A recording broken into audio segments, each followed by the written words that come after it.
Il cuore della Sardegna nel cuore della cristianità. L'Ave Maria eseguita dai tenores Mialino Bira di Bitti è un messaggio di pace. Risuona a Betlemme al Festival di Arti e Mestieri Antichi della tradizione italiana. Pupari, madonnari, presepai, attori e musicisti ospiti di artisti palestinesi. Come campate di un ponte costruito per promuovere il dialogo e avvicinare le culture del Mediterraneo.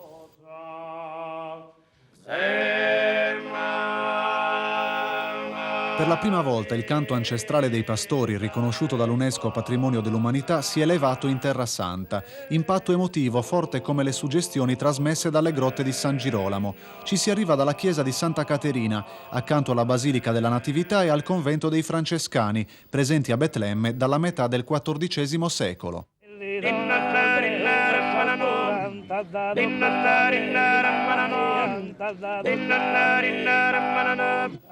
I quattro cantori di Bitti, Omar Bandinu, Bachisio Pira, Marco Serra e Arcangelo Pittudu, sono sbarcati in Israele invitati dal consolato italiano a Gerusalemme. Il loro concerto ha chiuso il festival inaugurato dal coro dell'Istituto Magnificat diretto da padre Armando Pierucci, dove ebrei, cristiani e musulmani imparano la musica e suonano insieme.